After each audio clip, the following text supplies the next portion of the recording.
భూపాలపల్లి జిల్లా గణపురం మండలంలోని 22 మంది సీఎం రిలీఫ్ ఫండ్ లబ్ధిదారులకు 7,60,000 రూపాయల చెక్కులను అందజేశారు ఎమ్మెల్యే గండ్ర సత్యనారాయణ. ఈ సందర్భంగా మాట్లాడుతూ డబ్బులు లేక వైద్యపరంగా ఇబ్బంది పడుతున్న నిరుపేదలకు రాష్ట్ర ప్రభుత్వం అందిస్తున్న సీఎం రిలీఫ్ ఫండ్ ఎంతగానో ఉపయోగపడుతుందని అన్నారు. అనంతరం పట్టణ కేంద్రంలోని లారీ అసోసియేషన్ వారి భవనం నిర్మాణం పనులను భూమి పూజ చేశారు.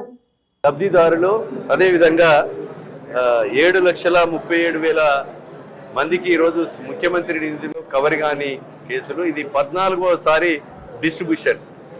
ఇది 14వసారి ఇచ్చాం. మేము గెలిచి 15 నెలలు అయింది. 14వసారి డిస్ట్రిబ్యూషన్ పెట్టి మరి ప్రతిసారి కూడా 7-10 లక్షలు ప్రతి మండలానికి, ఒక్కొక్క రోజు అయితే 20 లక్షలు కూడా పంపిణీ చేశాం. ఈరోజు మరి 200 చెక్కులను కూడా మళ్ళీ ఈ దఫా కూడా తీసుకురావడం జరిగింది. ఈ యొక్క చెక్కులను సద్వినియోగం చేసుకోవాల్సిందిగా నేను కోరుతూ, ముఖ్యమంత్రి ఏదైతే డబ్బులు పెట్టుకొని చేసుకున్న వాళ్ళకు ముఖ్యమంత్రి సహాయ నిధి నుంచి ఇస్తున్నాం. ఒకవేళ ఆరోగ్యశ్రీలో రాక డబ్బులు పెట్టుకోలేక చికిత్స చేయించుకోలేని పరిస్థితి ఉంటే వాళ్ళకు కూడా నిమ్స్ హాస్పిటల్ నుంచి ఎస్టిమేట్ తెప్పించుకొని ముందే డబ్బుల కాగితం ఎల్ఓసి ఇచ్చి కూడా 10,000 నుంచి 10 లక్షల వరకు కూడా ఉచితంగా చికిత్సలు అందచేయడం జరుగుతుంది. కనుక దీన్ని గమనించి మరి ఏదైతే బాధితులు ఉన్నారో దీన్ని గమనించవలసిందిగా నేను విజ్ఞప్తి చేస్తున్నాను.